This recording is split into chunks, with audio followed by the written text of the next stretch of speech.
We're going to take this moment to just have a brief pausing point. We are currently working on Domain 8, Animals and Habitats. So we're going to spend this time just reviewing everything that we've learned in the last 5 lessons all about this domain. Now we've learned that there are 3 different types of animals. There are herbivores, carnivores, and omnivores. We learned that herbivore is an animal that only eats plants. They can also eat fruit, vegetables, but they only eat plants. A carnivore is an animal that only eats other animals, or an animal that only eats meat. We also learned that an omnivore is an animal that eats both plants and other animals. An omnivore is an animal that only eats or that eats plants and animals. We also learned that a carnivore can also be a scavenger. And a scavenger is an animal that waits until another predator, an animal that hunts another animal, is done with what they killed and what they ate, and they eat the leftovers of that carnivore left for them. So a carnivore can also be a scavenger who doesn't hunt for their own food. They just use the leftover food that another predator got. And with that predator and prey, we learned that a predator is an animal that hunts other animals for their food. And we learned that a prey is an animal that is hunted by another animal. We also learned that a habitat is a place where an animal or plant normally lives and grows. And so far, we've talked about 5 different habitats. So the Arctic tundra and the Arctic Ocean, those are 2 different habitats in the same place. Both are very cold, both have snow and ice, very little sunlight, and they have very strong wind. The desert is another habitat. It's the exact opposite of the Arctic tundra and the Arctic Ocean. The desert is very hot, it's very dry, it has a lot of sand, and it has very little rainfall. A grassland, like its name, has lots of grass in it. However, there are not very many trees or bushes. Most of the plants that you're going to see in a grassland are just grass. It has warm weather and it has a rainy summer and a dry winter. So a grassland has 2 main seasons as opposed to the Arctic and the desert that only has 1 main season. And we also talked about last lesson the temperate deciduous forest. And in this habitat, there are 4 seasons. They have a warm summer and a cold winter, just like we're used to here. In the temperate deciduous forest, there are steady rainfalls throughout the year, and there are many deciduous plants, trees, bushes, and shrubs. And deciduous just means that they lose their leaves in the fall, and then in the spring, they get those leaves back. And again, we see that around here. So we live in a temperate zone. And we talked about how temperate just means mild, not harsh like the tundra and the desert. It's just very mild. We have all 4 seasons, warm summer, cold winter. And we also learned what an adaptation is, and we learned that it's a change that serves a special purpose or a situation. And these changes happen over a large period of time. These animals didn't go to sleep one day and then wake up with a totally different body type. So these changes had to happen over a long period of time. And these adaptations, these changes happen to both plants and animals in order for them to be able to survive in the habitat that they're in.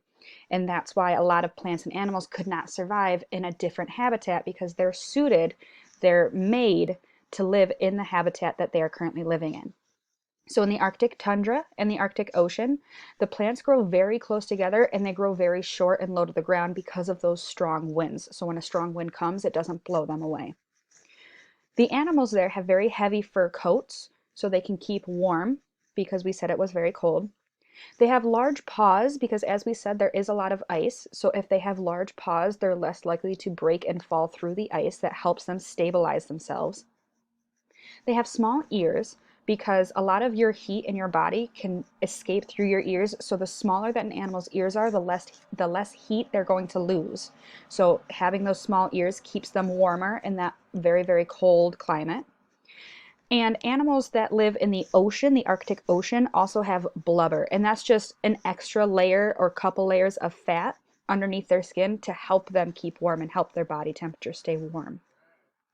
In the desert, the plants store a lot of water and they have shallow roots because, again, we said it doesn't rain a lot in the desert. So whenever it does rain, they want to be able to have those roots very, very shallow so they can suck up all of that water.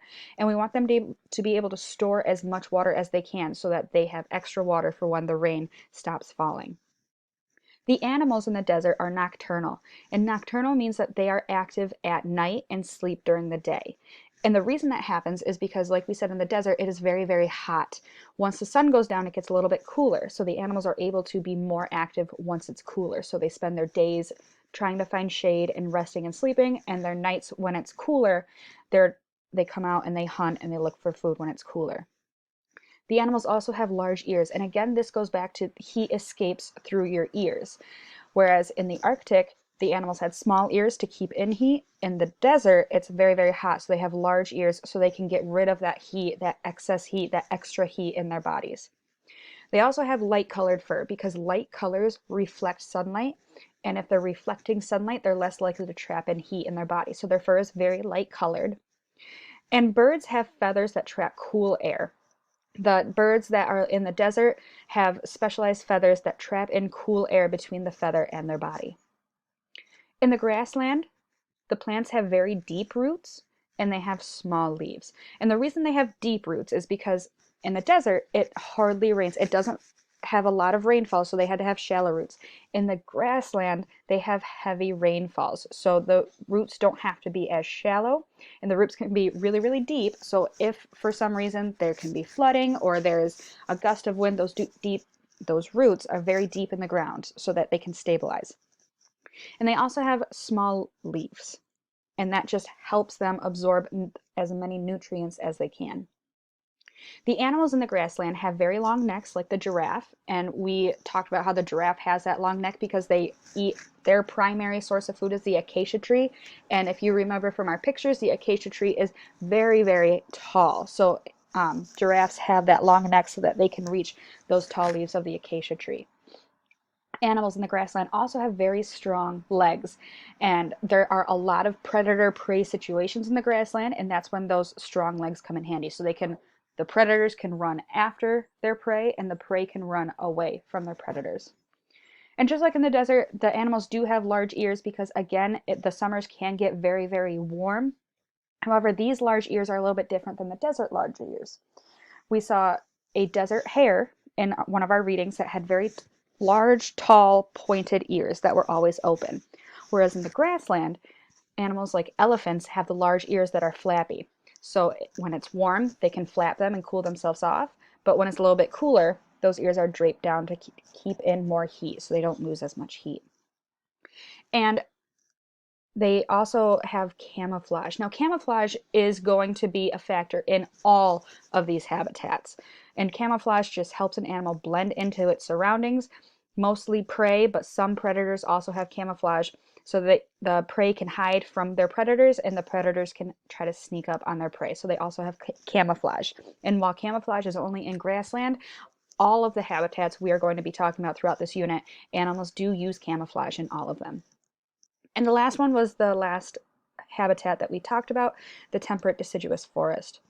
The plants in here lose their leaves. We talked about how that's why it's called deciduous. Deciduous means a plant that loses its leaves in the fall and grows back its leaves in the spring. And that's just so when it's cold, they're not trying to grow their leaves because trees do need that sunlight. And there's not as much sunlight in the winter as there is in the spring and the summer. So that's why they lose their leaves in the fall. They have very, very wide leaves so they can soak in as much sun as they can. And they grow to be very, very tall. And we saw that there was a top canopy of the forest, and we're going to actually talk about that later in this domain as well. And then there's other things that live below that canopy too. So these trees are very, very tall. The animals in the temperate deciduous forest have tails that help them balance, and that's because with those tall trees, a lot of the animals make their habitats in the tall trees and use the trees to travel around the forest. Instead of walking through the forest floor, they jump from tree to tree, and having that tail helps them balance so they don't fall off.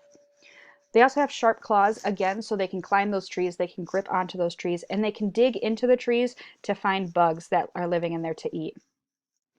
And they also hibernate, and they hibernate because this is the first habitat in our reading so far that there are 4 seasons. So just like with bears that we talked about in our last reading, they spend a lot of their fall gathering food and eating as much food as they can so that they can spend their whole winter sleeping. And when an animal spends a lot of time sleeping, usually a whole season sleeping, It's called hibernation. And that's just so they're not spending that cold winter month trying to look for food, because there's not going to be as much food choices in the winter as there are in the spring and the summer. So they hibernate during the winter. And again, just like in the grassland, these animals in the temperate deciduous forest do have strong legs, and those strong legs help them run. Those strong legs help them get up trees. Those strong legs help them navigate through the temperate deciduous forest. So this was just a recap of everything that we've learned in these last 5 lessons.